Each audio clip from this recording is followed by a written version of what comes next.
بسم الله الرحمن الرحيم، والصلاة والسلام على أشرف المرسلين سيدنا محمد عليه أفضل الصلاة والسلام. هفضل أعمل إن شاء الله، وحتى ما عملته لايك ولا حاجة. أما أشوف آخرتي، شوف حظ آني ليه كده؟ يبقى سواد السواد، ماليش رزق ليه كده؟ محدش بيحبني ليه؟ اخصى عليكم، ده أنا بربي يتامى كده كده هو يا ولاد، الله يسامحكم. مهم، بنص كيلو بانيه. بصراحة أنا تبلته، المفروض يتبل يعني ساعة 2 على قد ما تقدري، ولا إن شاء الله حتى يوم كامل.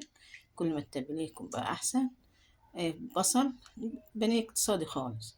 حطيت له بصلاية، فرمتها في بتاعة الكبة الصغيرة بتاعة الخلاط اللي تبع الخلاط، اللي بنطحنوا فيها الكمون والفلفل. وفرمت البصلة ناعم. بعدين حطيتها على على البانيه اللي أنا جايباه من عند الفرارجي، خلاص، بتاع الفراخ. وتبلته مدة ساعتين ولا حاجة، أو تتبليه. وبعدين تحط الملح بتاعته، البهارات بتاعته. ادي بهارات فراخ أو لحمة اللي عندك يعني. وادي فلفل اسود ومنيل. وادي حبة كركم. وطبعا متنسيش الملح. خلاص، ده بني اقتصادي جدا جدا. في بقى اللي هما ممكن عشان لو عايزاه بسرعة بقى، عشان الأنسجة تتفتت. أنا حاطة له على فكرة خل، نسيت أقول لكم. يعني ده مية البصل وخل. الخل بيساعد على تفتيت الأنسجة، وبيسويه بسرعة. برضه لو انت مستعجلة برضه، تجيبي حبة زبادي، خلاص، أو لبن، وتحطيه على البانيه، يقوم برضه يساعده على السوا. في برضه بيحط له بيض، ترب بيضة كده وتحطيها عليها، أو تحطي البيضة لوحدها. خلاص، يعني تاخديها البانيه كده وتحطيها في البيض، وبعدين في البقسماط. أنا بقى اختصر الكلام ده، تبلها من بدري بالبصل والخل. تمام. بعد كده، بعد ما تبلته كده وعملت البقسماط اهو. انا طبعا عامله البقسماط، يعني نجيب رغيف عيش بقسماط. يعني البقسماط هو عيش، عيش بلدي من اللي بناكلوه ده هو.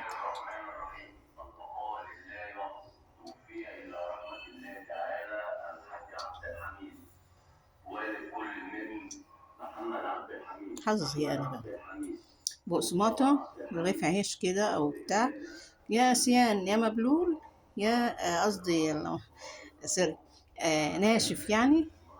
لو في العيش تحمصيه مثلا او كده، تعمليه برضو في الكبة الصغيرة، يخليهولك ناعم ناعم زي ما انت شايفة كده.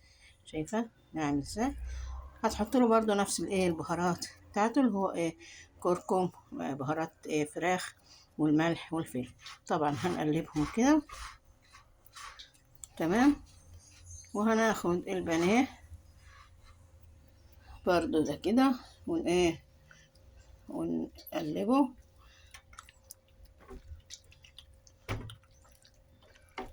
كويس اوي كده مع بعضه.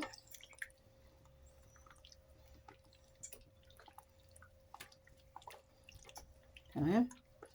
وهتاخدي بقى عشان تعملي الكفر اللي ريحته جميلة.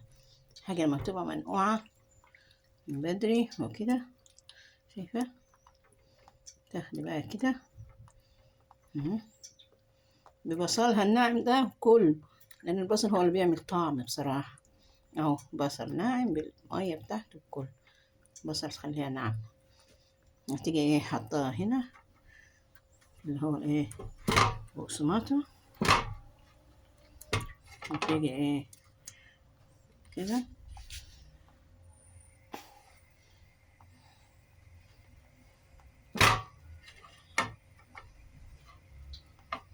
كده. خلاص.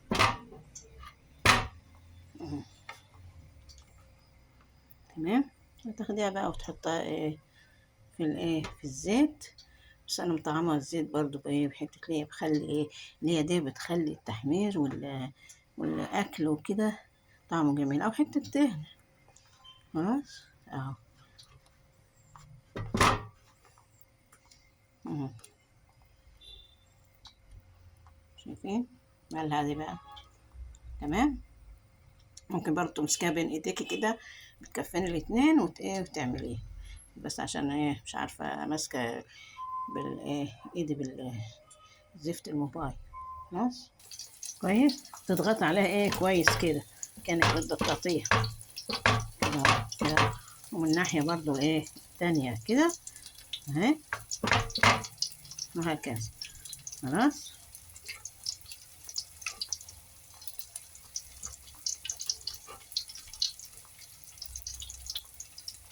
وتحطيها بقى ايه كده في النار.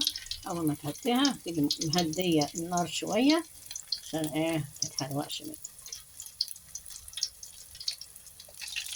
ادي اهوت زي ما انتم شايفين. مم. الاول ايه خدت صدمة، عطيتها صدمة. تمام. بعد كده ايه هديت على النار ايه شوية، وايه هدي دلوقتي ايه تتحمر او تتقلي على الهيل.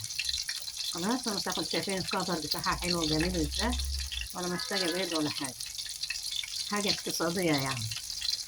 يعني ما عندناش بيض مثلا او بيض غالي يوقف حالنا. لا طبعا. انا قلت يلا عديها المرة دي كده اهوت، مرة ببيض ومرة من غير زي ما يكون. هناخد البيضة ونحط عليها بيضة تانية، يعني نعمله بقى صينية كيكة ولا حاجة. دي حاجة حلوة. تمام. ده هو كده بقى هتستوي. يبقى كده ايه كان بالله تسيب العظيم. تعملي بقى جنبها شوية مكرونة زي ما انت عايزة بقى. تعملها تحطها في سندوتشات مع بطاطس محمرة. اعملها بشوية مكرونة، اعملها برز الشعرية. تاكلها زي ما تاكليها يعني. هي لها ايه، كل واحد ليه مطلق الحرية ياكلها زي ما هو عايز. تمام.